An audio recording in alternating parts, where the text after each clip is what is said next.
Good morning बच्चों। Last class में हम लोगों ने ऑक्सीकरण अभिक्रिया के बारे में पढ़ा था। उसमें मैंने आपको परिभाषा और कुछ उदाहरण मैंने आपको बताए थे। एक दो उदाहरण मैं आपको और करा देता हूँ, ठीक है।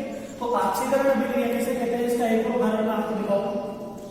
देखो बच्चों, अगर हम पोटेशियम आयोडाइड लेते हैं और इसकी अभिक्रिया अगर हम क्लोरीन से कराते हैं, ठीक है, इसको बोलते हैं बच्चों पोटेशियम आयोडाइड। Potassium iodide. तो इसकी अभिक्रिया अगर क्लोरीन से कराएंगे तो यहाँ पे क्या बनेगा, KCl प्लस आयोडीन, ठीक है। तो इस अभिक्रिया को अगर आप ध्यान से देखो तो इस अभिक्रिया में यहाँ पे और यहाँ पे देखो, इसमें पहले आयोडीन के साथ में पोटेशियम जुड़ा हुआ था, लेकिन अगर हम यहाँ से यहाँ देखें तो अब ये आयोडीन ने क्या कर दिया, इस पोटेशियम को अपने में से हटा दिया।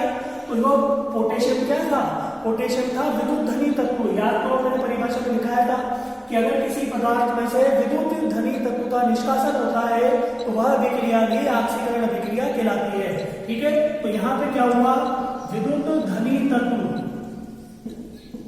कौन सा, पोटेशियम का निष्कासन हुआ है। विद्युत धनी तत्व पोटेशियम का क्या हुआ बच्चों, निष्कासन हुआ है। तो इस तरह की अभिक्रिया भी क्या कहलाएगी, ऑक्सीकरण अभिक्रिया, ठीक है। अब आपका इसमें होमवर्क क्या है, इसमें आपका होमवर्क आप समझ ही गए होंगे कि आपको इस अभिक्रिया को संतुलित करना है। इसे आप घर पे बैठ करके करना, इसका संतुलन, ठीक है। एक और उदाहरण अगर हम लें, देखो बच्चों, मैग्नीशियम और क्लोरीन आपस में अभिक्रिया करके MgCl2 बनाते हैं, ठीक है।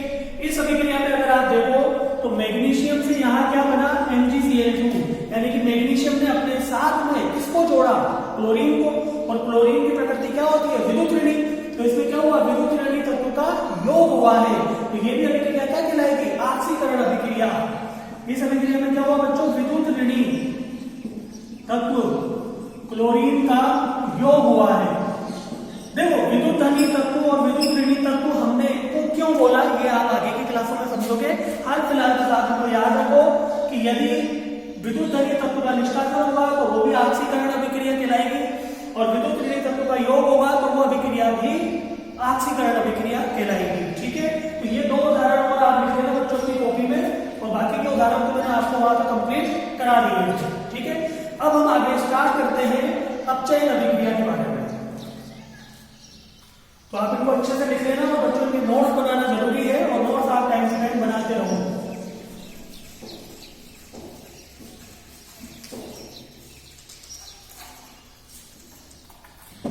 अब जैसे बच्चों में बात करें अपचयन अभिक्रिया,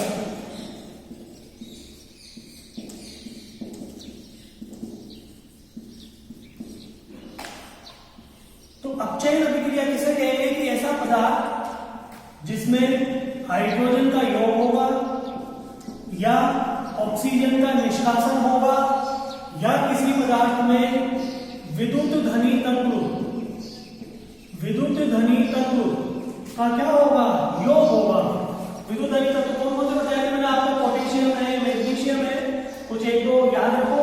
या किसी पदार्थ में से विद्युत ऋणी तत्व का निष्कासन होगा, विद्युत ऋणी तत्व का निष्कासन होगा, जैसे क्लोरीन है, आयोडीन है, ऑक्सीजन है, ठीक है।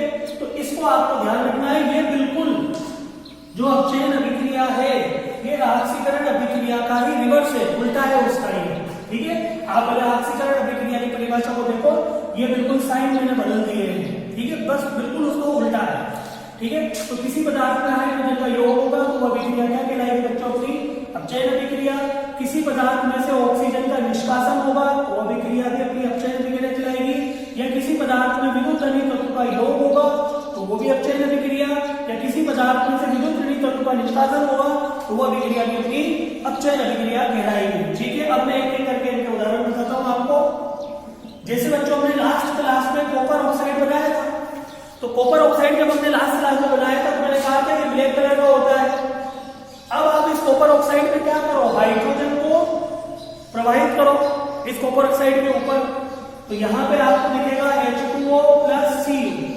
तो इस अभिक्रिया को अगर आप ध्यान से देखो, यहां पर कॉपर ऑक्साइड से यहां कॉपर की तरफ जाओ, इधर से इधर देखोगे तो कौन आपको मिसिंग दिख रहा है, किसकी कमी हुई, ऑक्सीजन की कमी हुई ना, यानी कि इसे सी में क्या करा, इस ऑक्सीजन को त्याग दिया। ठीक है, तो किसी पदार्थ में से यदि ऑक्सीजन निकलता है तो वह अभिक्रिया क्या कहलाती है? अपचयन अभिक्रिया। ये तो इस परिभाषा में तो यहाँ पे क्या हुआ? ऑक्सीजन का निष्कासन। इस अभिक्रिया में क्या हुआ बच्चों? ऑक्सीजन का निष्कासन हुआ, तो यह अभिक्रिया भी आपकी क्या कहलाएगी? अपचयन अभिक्रिया। और अगर हम उदाहरण लें, जैसे हमने जिंक ऑक्साइड बनाया था, ठीक है, तो जिंक ऑक्साइड की अगर अपन अभिक्रिया कार्बन से बनाए तो यहाँ पे बच्चों बनेगा अपने CO प्लस जिंक। तो यहाँ पर भी आपको आसानी से दिख रहा होगा कि ZNO से अगर हम ZN की तरफ जाते हैं तो ऑक्सीजन की कमी आ रही है, तो यहाँ पर भी क्या हुआ है बच्चों? ऑक्सीजन का निष्कासन। ऑक्सीजन का निष्कासन। तो ये वाली अभिक्रिया भी अपनी क्या कहलाएगी बच्चों? अपचयन अभिक्रिया। ये भी अपचयन अभिक्रिया है और ये भी अपचयन अभिक्रिया है। ठीक है, ये तो मैं दो उदाहरण जिनको आप अच्छे से लिख लो, और जो मैंने यहाँ बोर्ड पे लिख रखा है इनको भी आप अच्छे से कॉपी में नोट कर लो। अपन और उदाहरण लेते हैं अभी इसके आगे।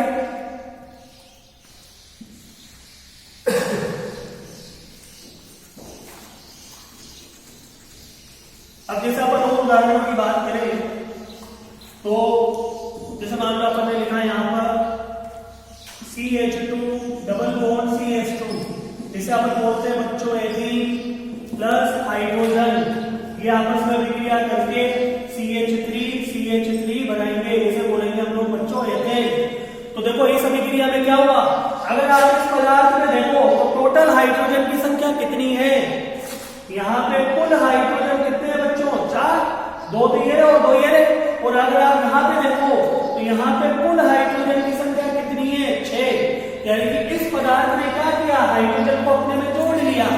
तो इसमें भी ऐसी अभिक्रिया जिसमें हाइड्रोजन का योग होगा, तो वो अभिक्रिया भी क्या कहलाएगी बच्चों? अपचयन अभिक्रिया। देखो इधर हाइड्रोजन 4 था, हाइड्रोजन इधर कितना हो गया? 6। तो ये किस अभिक्रिया का उदाहरण है? अपचयन। और बच्चों ये संयोजन अभिक्रिया का भी तो उदाहरण है। संयोजन अभिक्रिया में मैंने इसको बताया था आपको, जब भी दो पदार्थ आपस में संयोग करके एक ही उत्पाद बनाते हैं तो उसे अपन संयोजन अभिक्रिया बोलते हैं। ठीक है, तो ये भी हुआ आपने इसका उदाहरण। और उदाहरण है अपन मैग्नीशियम प्लस क्लोरीन, ये मिलकर के MgCl2 बना रहे हैं। इस अभिक्रिया को आप यहां से यहां देखो, मैग्नीशियम पहले यहां पर अकेला था, अब मैग्नीशियम ने क्या किया? इस क्लोरीन को जोड़ लिया अपने में। तो यानी कि यहाँ पे क्लोरीन किस प्रकृति का होता है? विद्युत ऋणी प्रकृति का। तो यहाँ पे क्या हुआ? विद्युत ऋणी तत्व का योग। इसमें क्या हुआ? विद्युत ऋणी तत्व का क्या हुआ बच्चों? योग हुआ। तो इस प्रकार की अभिक्रिया क्या कहलाएगी अपनी? जिसमें विद्युत ऋणी तत्व का योग होता है। बताओ, अभी भी जैसे मैंने आपको बताया था कि अगर विद्युत ऋणी तत्व का योग होता है तो उसे अपन क्या कहते हैं? ऑक्सीकरण। और इस अभिक्रिया को अगर आप दूसरे तरीके से देखो तो यहाँ पे क्लोरीन है, क्लोरीन ने क्या किया? अपने आप में मैग्नीशियम को जोड़ दिया, और मैग्नीशियम की प्रकृति क्या होती है? विद्युत धनी तत्व। तो यहाँ पे अपन लिख सकते हैं क्लोरीन से MgCl2 में क्या हुआ? विद्युत धनी तत्व का योग हुआ। तो यानी कि ये अभिक्रिया अपनी ऑक्सीकरण का भी उदाहरण है और अपचयन का भी उदाहरण है। ठीक है, तो इस अभिक्रिया को आप दोनों उदाहरण में ले सकते हो, लेकिन आपको ये समझाना होगा कि अगर हम मैग्नीशियम से देखेंगे तो हमें ये ऑक्सीकरण अभिक्रिया दिखेगी, और अगर आप क्लोरीन से देखोगे तो ये आपको अभिक्रिया अपचयन दिखेगी। विद्युत धनी तत्व का योग हुआ ना, तो यहाँ पे अपचयन, और इसे अपन क्या कहेंगे? ऑक्सीकरण अभिक्रिया। ठीक है, तो ये मैंने कुछ उदाहरण आपको अपचयन अभिक्रिया के बारे में भी बताया। अपन और ले सकते हैं, जैसे मान लो अपन ने लिया Fe2O3 प्लस कार्बन, तो यहाँ आपका बनेगा Fe प्लस CO। अगर आप यहाँ पे देखो इन दोनों में क्या अंतर नजर आ रहा है? पहले यहाँ पे ऑक्सीजन था और अब यहाँ पे ऑक्सीजन नहीं है। तो बच्चों बताओ ये किस प्रकार की अभिक्रिया है? यानी कि किस पदार्थ ने क्या करा? ऑक्सीजन का निष्कासन करा। तो ऑक्सीजन का निष्कासन हुआ, तो यहाँ पे अपन क्या लिखेंगे? ऑक्सीजन का निष्कासन। ऑक्सीजन का निष्कासन मतलब ये भी अपनी अपनी अभिक्रिया कैसी हुई बच्चों? अपचयन अभिक्रिया। ठीक है, तो मैंने आपको काफी सारे एग्जाम्पल लिखा दिए हैं, ये मोर देन सफिशिएंट एग्जाम्पल है।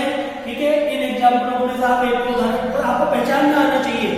आपको क्या करेगा? वो बोर्ड में अभिक्रिया दे देगा और फिर आपसे कहेगा बताओ बच्चों ये किस प्रकार की अभिक्रिया है। तो वहां पे आपको इस तरीके से देख करके पहचानना होगा। और कैसे पहचानोगे? जो मैंने आपको परिभाषाएं बताई है उस आधार पर। अपन